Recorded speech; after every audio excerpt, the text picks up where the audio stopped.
Alors, d'abord, peut-être une précision, parce que je connais beaucoup d'entre vous, et je voudrais dire que là, je ne parle pas du tout au titre associatif, je parle au titre universitaire, et étant engagé dans quand même beaucoup de mouvements associatifs, je n'engageais aucun mouvement, je n'engage que ma personne, c'est le privilège de l'universitaire, c'est de pouvoir avoir une parole totalement libre, voilà. Alors, effectivement, pardonnez-moi peut-être d'ouvrir le prisme en grand. Parce que je crois qu'il faut comprendre dans quel mouvement on est à partir d'une crise qui est généralement ramenée à des problèmes qui sont plus ou moins conjoncturels, que ce soit éclatements successifs, des bulles spéculatives, etc., etc. Je crois qu'en réalité, on est dans un mouvement de société qui a démarré avec la fin des 30 Glorieuses, c'est-à-dire avec un modèle de croissance qui a changé. Et pourquoi il est important de bien sentir ça? D'abord, parce que je pense que c'est une mise en perspective historique de la crise qui est importante, et puis parce qu'on va voir de quelle manière ça interpelle l'association. Ce qui se passe, c'est, à partir de la fin des 30 Glorieuses, une évolution vers le tertiaire très très rapide. Et dans cette tertiarisation de la société, c'est-à-dire une société qui devient une société de services, une part de plus en plus croissante autour des dépenses sociales et des dépenses publiques. C'est exponentiel.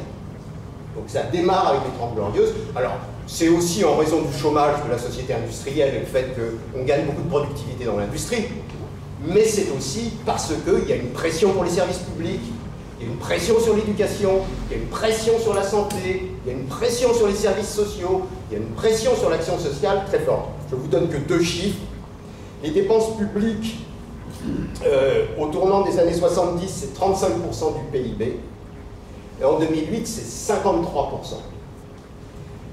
Si on prend la dette publique, qui est dans l'actualité, on est à la même date, on est à 20% du PIB dans les années 70, et comme vous le savez, on est à 78% aujourd'hui, et probablement à 85% à la fin 2012-2013.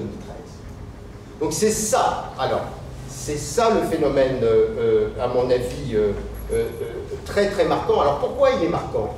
Il est marquant parce que, évidemment, les différents gouvernements s'aperçoivent bien qu'il y a une dérive, que les prélèvements obligatoires ne cessent d'augmenter, que la dépense publique ne cesse d'augmenter, que l'endettement ne cesse de croître, et tout le monde sait qu'on ne va pas pouvoir continuer ça longtemps. Et d'ailleurs, on est arrivé au bout du système. Et ce qui est très intéressant, c'est de voir que toutes les politiques ont voulu s'opposer et ont cherché soit à privatiser, soit à ralentir, soit à essayer de baisser la pression fiscale, soit à essayer de rembourser la dette, etc. Toutes les politiques, de gauche comme de droite d'ailleurs, elles n'y sont pas arrivées. Ce que je dis n'est pas franco-français. Il se trouve que les systèmes de financement, par exemple américains, quand on regarde un certain nombre de choses, ils ont suivi la même pente. Simplement, leur financement ne passe pas par le prélèvement fédéral, mais passe par d'autres systèmes, mais c'est à peu près la même chose. Donc c'est une dérive mondiale des pays les plus avancés. Et j'en viens au fait, cette dérive, elle correspond à quelque chose. Elle correspond en réalité à une mutation du modèle de croissance dans lequel on est, qu'on peut baptiser et traduire de plusieurs manières. On peut dire que c'est la question sociale, on peut le dire de manière très simple, on peut dire que c'est la question sociale qui devient la question économique par excellence. On peut dire aussi qu'on entre dans une société de la connaissance. Si on veut bien entendre que dans la société de la connaissance, la question de faire connaissance du lien social, du capital humain, de la santé, sont des éléments décisifs de la connaissance. La connaissance, ce n'est pas seulement l'université, ce n'est pas seulement l'école, ce n'est pas simplement la recherche. La connaissance, c'est la connaissance ordinaire, de tous les jours aussi. Bref, on est dans ce type de société qui pousse et qui fait que ce qui relevait traditionnellement du service public, au sens large, je ne dis pas de la fonction publique, mais du service public, ou de ce qu'aujourd'hui on va appeler de plus en plus le bien commun, devient quelque chose d'essentiel. Je ne prendrai qu'un exemple, vous prenez la question de la gratuité de l'Internet et de ce que fait et des problèmes que ça pose en termes d'information, en termes de recherche, etc. C'est assez net. Donc, ce type de société interpelle pourquoi? Parce que elle n'entre pas dans le cadre des productions habituelles. On est véritablement... alors, cette traduction, elle se fait aussi sur le plan du travail. On voit bien, par exemple, sur la question du travail, qu'est-ce qui se passe du côté du travail? Du côté du travail, on passe de plus en plus de temps pour les individus à ramasser, à acquérir des compétences, à être, au fond, à l'extérieur du travail. Et le travail n'est plus qu'un point de réalisation par rapport à des quantités d'acquis de l'extérieur. Il y a un livre que je trouve extrêmement intéressant d'un collègue qui s'appelle « Portrait d'artiste en travailleur » qui montre que le modèle de l'artiste, au sens de se produire, devient le modèle du travailleur. Et ça veut dire quoi? Se produire, prenons l'expression se produire au pied de la lettre, comme un artiste. L'artiste, quand il fait sa performance, en réalité, ce qu'il montre, il ne montre pas tout le travail qui est derrière, mais le vrai travail, c'est pas la performance, c'est pas sur la scène, c'est bien avant, c'est toutes les répétitions, c'est toutes les acquisitions de compétences, et tout le travail devient comme ça. Ce qui fait que d'ailleurs, la question du temps de travail devient une question relativement inopérante dans la productivité des entreprises, relativement inopérante, et ne peut plus être un critère du travail. Donc le travail est dérégulé, la crise du travail vient précisément de cette percussion, de cette nouvelle économie de la connaissance qui est basée sur le capital humain et qui transforme cela. Et qui fait que, aujourd'hui, l'essentiel du produire est dans le se produire. Se produire, ça veut dire aussi une deuxième chose, ça veut dire passer du temps sur son potentiel personnel. Ça veut dire passer du temps à acquérir des connaissances. Ça veut dire passer du temps à communiquer, etc., etc. Voilà le type de société. Alors, vous allez me dire, oui, mais ça, c'est pour le top management. Non, ce n'est pas pour le top management, parce que d'un côté, ça a effectivement un certain nombre de conséquences qui sont le fait qu'on peut automatiser des quantités de tâches, et puis de l'autre côté, c'est vrai que des gens qui sont dans le middle management, on leur demande autant de compétences, mais on ne reconnaît pas ces compétences et on les paye toujours sur le temps de travail. Ce qui fait que, effectivement, il y a une moindre reconnaissance du travail. Ce type de société qui se profile, vous allez me dire, mais alors pourquoi est-ce que ce modèle de croissance ne s'épanouit pas? Pourquoi est-ce qu'il n'y a pas plus d'emplois, au fond, à travers le service public? Pourquoi, etc. En réalité, je pense qu'il faudrait faire une analyse qui renverrait un peu à Marx sur une chose, en tout cas sur un point précis de Marx que je trouve extrêmement pertinent et extrêmement éclairant pour l'actualité, qui est la chose suivante.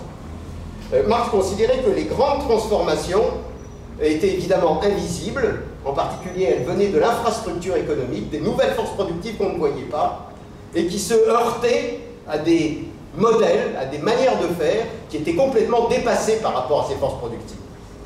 Je voudrais vous donner un ou deux exemples. Quand on passe de l'agriculture à la société industrielle, les économistes de l'époque disent que l'industrie va ruiner la France. Quand on passe du service de la société industrielle à la société tertiaire, je rappelle, on est quand même à 80% dans une société tertiaire, les économistes de l'époque disent que la société tertiaire va nous ruiner. Donc, il y a une incapacité pour les économistes et pour beaucoup d'observateurs à voir qu'est-ce qui est aujourd'hui au cœur de la croissance. Ce qui fait qu'il y a une vraie contradiction. Et la contradiction aujourd'hui, elle est très simple, elle peut s'énoncer de manière simple. On est face à la fois cette poussée vers le capital humain, vers la production du capital humain, avec des instruments économiques traditionnels qui n'y répondent pas. Globalement, l'économie, elle se traduit à travers ce qu'on appelle l'économie mixte, c'est-à-dire l'État et le marché, pour l'essentiel. Le reste, c'est de l'informel, ou c'est des aides, etc., mais ou c'est la philanthropie, ou c'est les associations, etc. Je voudrais quand même dire que les associations ont participé en même temps de cette évolution. Souvent, j'entends dire dans des débats, oui, mais dans les années 60, la vie associative, etc. Je rappelle, la vie associative dans les années 60, il y avait 20 000 créations d'associations nouvelles chaque année pour à peu près un stock de 250 à 300 000 associations. Aujourd'hui, vous connaissez les chiffres comme moi. Aujourd'hui, on est à 70 000 créations par an et on est sur un stock qui est autour d'1,2 million. Donc il n'y a pas photo, franchement. Si les années 60 étaient des années bénies, aujourd'hui, je ne sais pas ce qu'il faudrait dire.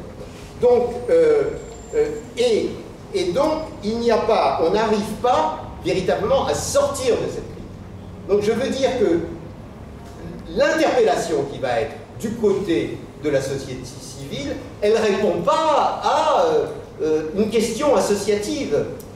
On est au cœur d'une vraie crise fondamentale sur la manière de produire les nouvelles richesses. C'est ça, on est vraiment... Et ça parce que les économistes qui ont évidemment la haute main sur le discours économique, sur ce qu'il faudrait faire, sont évidemment, eux, dans des schémas normatifs. Parce que l'économie, c'est toujours des schémas normatifs, c'est-à-dire les schémas, globalement, comme je le disais, de l'État et du marché. Alors, pourquoi est-ce qu'on ne sort pas de ça? On ne sort pas de ça parce que l'État, contrairement à ce que l'on a cessé de dire, l'État ne s'est pas désengagé. Alors, il se désengage par certains secteurs, mais il se désengage sur la vie associative. Il essaie de reculer. Mais en réalité, quand vous regardez les dépenses de l'État, elles continuent comme ça. Ou c'est des transferts aux collectivités locales, la pression globale fiscale continue. Comme dans les années Reagan, comme dans les années Thatcher, ce mouvement irrépressible demande à être réfléchi. Mais l'État ne peut pas, à un moment, effectivement, être dans une situation impossible, ce qui fait que, par exemple, on ne peut pas hausser la pression fiscale, on ne peut pas non plus faire de la dette à l'infini, on ne peut pas, comme vous le disiez en introduction, rejeter sur les collectivités locales non plus à l'infini les financements, etc. On ne peut pas faire de la cavalerie. Pour illustrer mon propos, je parlerai des fonctionnaires, je dirais, quand on dit on supprime un fonctionnaire sur deux, c'est la réalité, entre guillemets, et en même temps, il y a des agences publiques parallèles qui font plus que compenser, mais sous forme contractualisée, pas sous la forme de la statut de la fonction publique, bien entendu, mais qui pérennisent et qui répliquent, au fond, ces missions de service public. Donc l'État ne peut pas répondre à cette pression de cette nouvelle économie de la connaissance. Le marché, alors, tout le monde pense que le marché peut répondre à ça. Le marché, en réalité, le marché peut répondre à un certain nombre de choses quand il y a des niches qui sont rentables. Mais le marché ne peut pas répondre à un service public de l'éducation. Le marché n'a pas du tout l'intention de répondre non plus à un service de santé. Il veut bien faire de la clinique, mais il ne veut pas faire de l'hôpital public. Je prendrai par exemple un exemple, les services à la personne, c'était très illustratif. Le plan Borloo, vous vous souvenez sans doute, le plan Borloo était très intéressant parce que le plan Borloo a voulu essayer de montrer qu'on pouvait déloger les associations et mettre finalement le marché à la place des associations sur des services sociaux. Qu'est-ce qui s'est passé? Et le gouvernement, là, il avait mis le prix, puisqu'il y avait défiscalisation, il y avait chèque emploi, il y avait etc. Ça n'a pas fonctionné. Pourquoi ça n'a pas fonctionné? Ça a fonctionné parce que le marché s'est arrogé les petites niches rentables, c'est-à-dire globalement repassage, ménage, etc.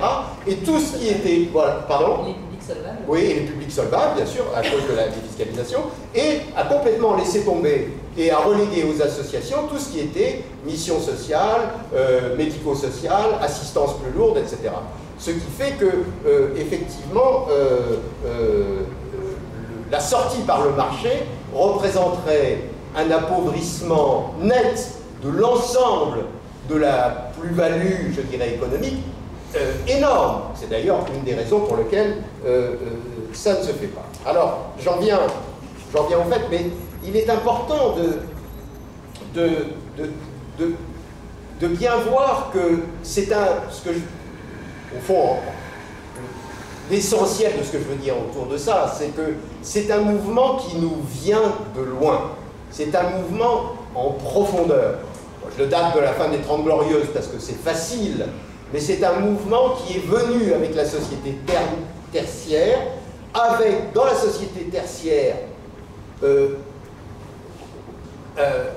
des emplois publics, des emplois sociaux qui se sont développés en moyenne 3 fois plus vite que les emplois marchands. Aujourd'hui, je vous signale que l'emploi dans l'économie sociale progresse de 2,5 quand l'emploi dans le marché progresse de 1. C'est-à-dire que la tendance elle est toujours la même, hein, ça continue. Donc c'est ce mouvement-là, et ce mouvement, ce que je trouve extraordinaire, c'est que ce mouvement est irrépressible.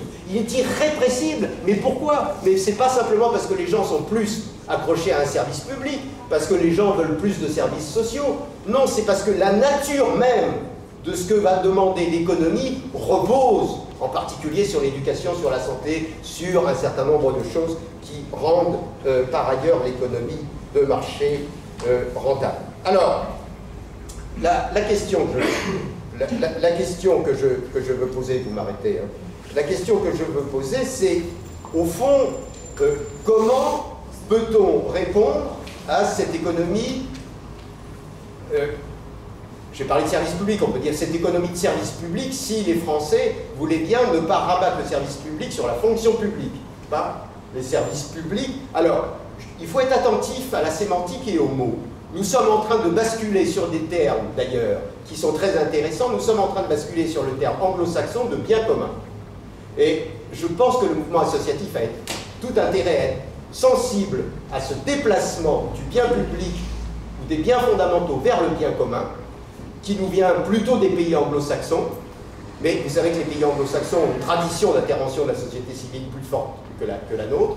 Et cette question des biens communs, ce qui s'appelle les common goods, a été particulièrement mise à l'honneur parce que le dernier prix Nobel, qui est une femme, première femme prix Nobel d'économie, s'appelle Elinor Ostrom et a été reconnue pour son travail sur le bien commun, en expliquant que précisément des biens aussi importants que la connaissance, on pourrait citer d'autres, elle cite l'environnement, ces biens-là ne peuvent pas être produits sur le mode classique de l'économie et des standards de l'économie, ce que j'ai appelé l'économie mixte.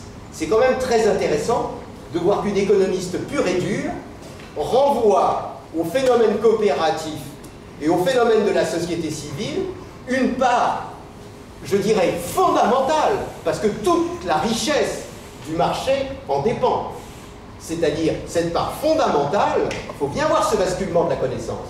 Ce basculement de la connaissance, c'est pas simplement parce que c'est de la connaissance pour la connaissance, c'est parce que le marché, parce que les entreprises, et si les entreprises aujourd'hui tendent à se rapprocher, je savais que j'avais raison. Merci. Et si les entreprises aujourd'hui cherchent à se rapprocher des associations et de la société civile, ça n'est pas un hasard, c'est pas pure philanthropie, c'est pas pure image de marque, c'est parce qu'il en va même de la qualité de leurs propres interventions sur leurs services, sur les services publics. Alors, de quelle manière, au fond, cela interpelle la vie associative? Ben, je dirais elle est interpellée parce qu'on voit bien que si ni l'État ni le marché ne fonctionnent, ça veut dire qu'à un moment ou à un autre, ça veut dire que c'est à la société civile, c'est au public de rentrer évidemment dans le service public. Donc le service public par le public devient une des seules voies qui nous soit ouverte. Il n'y a pas, c'est donc pas là pour vanter le mérite des associations, c'est que la société civile, d'ailleurs pour l'essentiel, la société civile est au cœur de la richesse. Quand vous prenez par exemple le travail informel, essentiellement fait par les femmes, vous êtes déjà pratiquement à 2/3 du PIB. Ça veut dire que le travail invisible qui est fait dans le quotidien, déjà c'est pratiquement le PIB français. Donc ne croyons pas que ce que mesure le PIB, c'est la richesse produite. Et de la même manière, ne croyons pas que ce que produit l'entreprise, c'est elle-même qui le produit. Elle produit par la compétence de ceux qui ont été se former ailleurs, et de ceux qui se sont socialisés ailleurs, et de ceux qui veulent... Par bien des aspects, l'entreprise n'est qu'un lieu d'assemblage d'un certain nombre de compétences dont l'essentiel se produit ailleurs. Comme les économistes d'ailleurs le reconnaissent, l'économie est de plus en plus fondée sur des externalités. Le problème, c'est qu'elle ne redistribue pas la manne sur ce qui fait vivre précisément la richesse aujourd'hui. Donc, cette question interpelle la vie associative, elle l'interpelle pas simplement dans une évolution quantitative, mais à mon avis, dans une évolution aussi qualitative. Alors, je pense, puisque là le temps est vraiment compté, d'une certaine façon, je crois qu'il y a trois grands sujets par rapport à la présentation générale que je viens de faire. Les trois grands sujets sont les suivants. Le premier sujet, à mon avis, c'est la mobilisation, ça ne vous étonnera pas. Le deuxième sujet, c'est celui du financement. Et le troisième sujet, c'est celui de l'autonomisation. Alors, sur le premier... Donc je vais très vite, hein, je juge les pistes, de toute façon, voilà, pour lancer éventuellement la discussion. Le premier sujet de la mobilisation. Alors la mobilisation, on voit bien que c'est tout ce qui peut favoriser le bénévolat. Je dirais que dans cette action-là, peut-être il y a deux points essentiels. Un des points essentiels, c'est la mise en valeur des compétences induites par la participation à la vie associative. On a travaillé avec la jeunesse et les sports pour essayer de faire un livret de compétences qui soit un peu homogène pour la vie associative. Ça m'apparaît être quelque chose de très très important. D'une certaine façon, c'est une marque de fabrique de l'association, et je ne désigne pas là seulement l'éducation populaire, bien entendu, mais c'est une marque de fabrique de l'association que d'être éducative. De toutes les associations. De toutes les associations.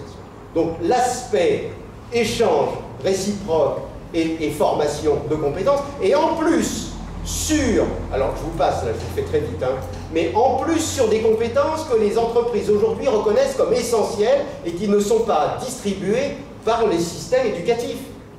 C'est-à-dire ce qu'on appelle généralement les compétences transversales, ou les compétences comportementales, ou les matrices de compétences. C'est-à-dire la faculté d'initiative, c'est-à-dire la faculté de se lier, c'est-à-dire la faculté de prendre des initiatives, c'est-à-dire la créativité, c'est-à-dire, etc. Au fond, toutes ces facultés que précisément la faculté ou que l'université ne donne pas. Il y a donc un vivier là considérable. Je crois d'ailleurs qu'un des points essentiels dans cet aspect compétence va évidemment du côté de l'école.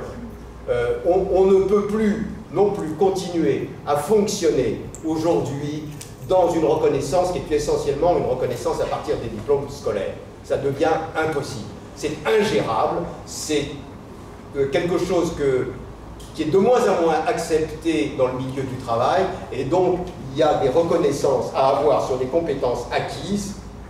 La VAE en particulier est une chose tout à fait décisive de ce point de vue-là.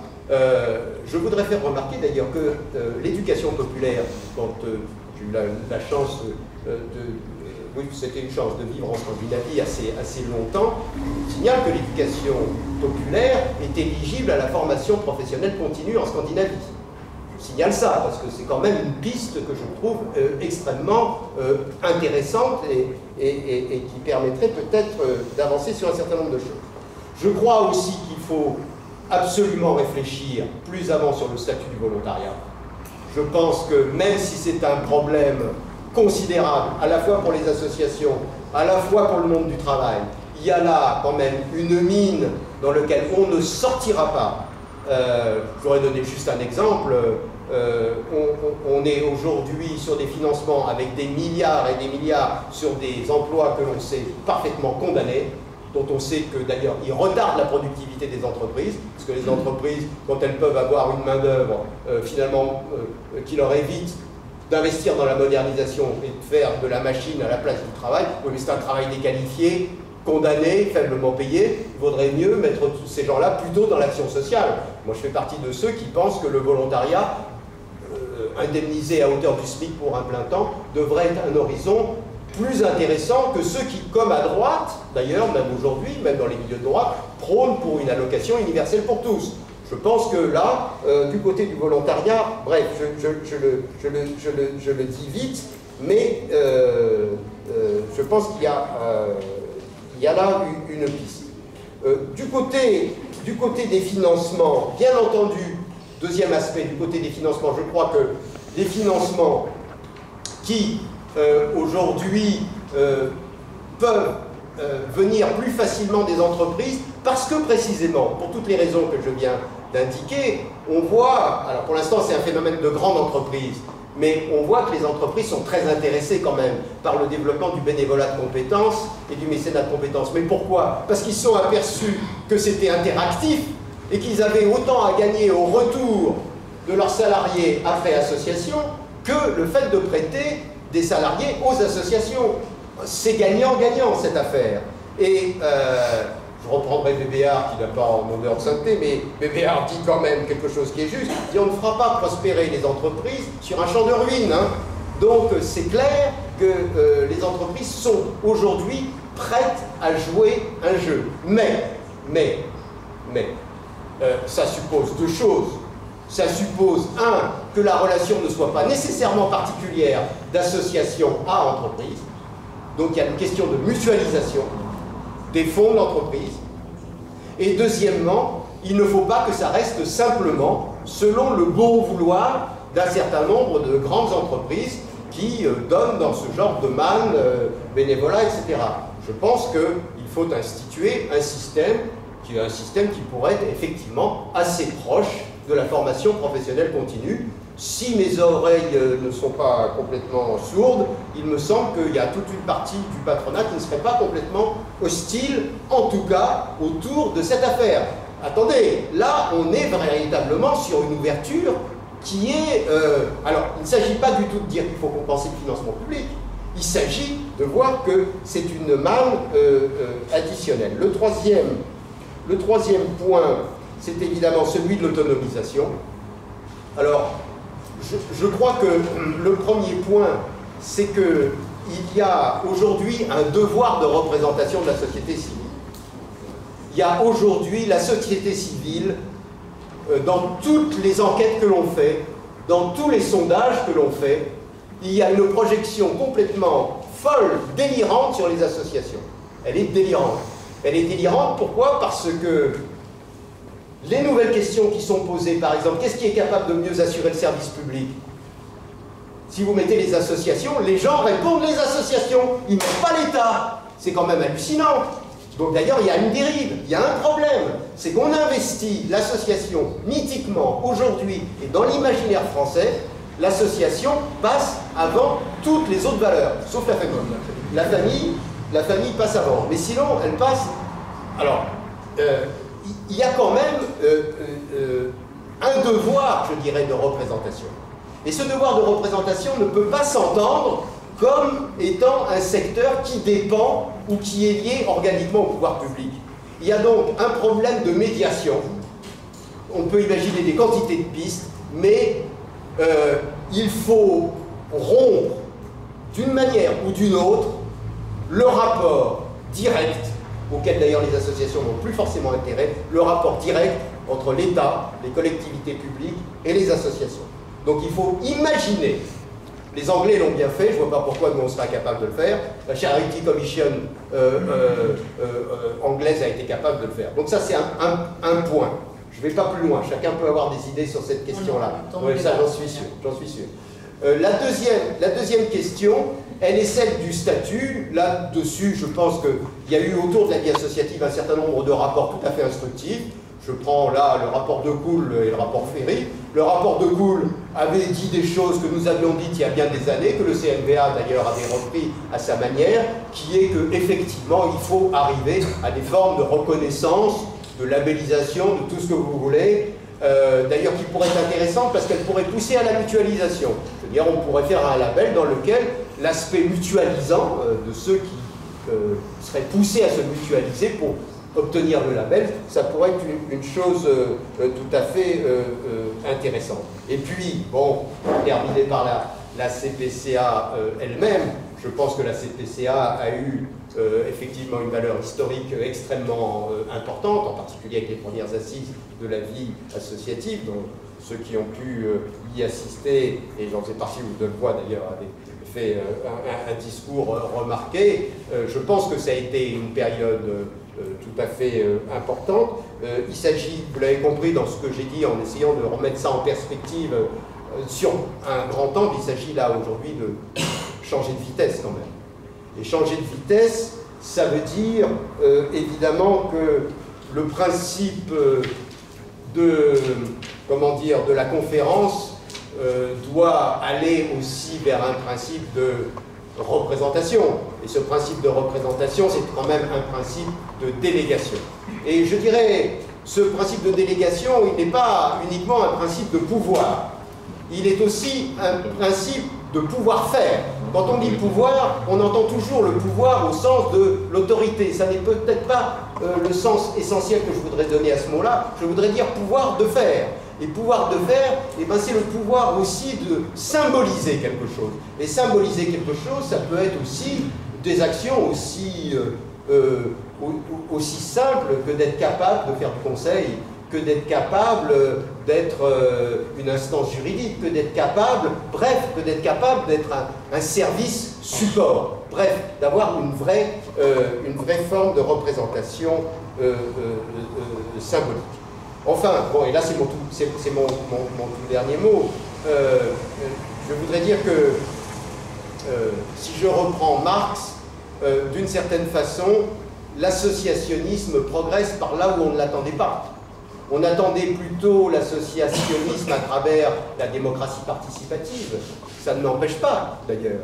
Mais je crois qu'une démocratie associationniste qui serait plus proche, finalement, de Proudhon, tradition française, plus proche de Proudhon que de Marx. Je rappelle cette phrase de Proudhon, « La démocratie sortira de l'atelier où elle n'existera pas ». Eh bien, cette idée de ce déplacement aujourd'hui de ce qui produit la richesse et ce sur quoi il faut se battre pour montrer comment se produit la richesse. Alors, par exemple, l'évaluation des compétences que peuvent faire les autres. Montrer qu'est-ce qu'on produit, montrer qu'est-ce qui est essentiel dans la production associative aujourd'hui, et si elle est reconnue, eh bien, je pense que ça peut donner beaucoup de vertu à l'associationnisme. Merci. Merci.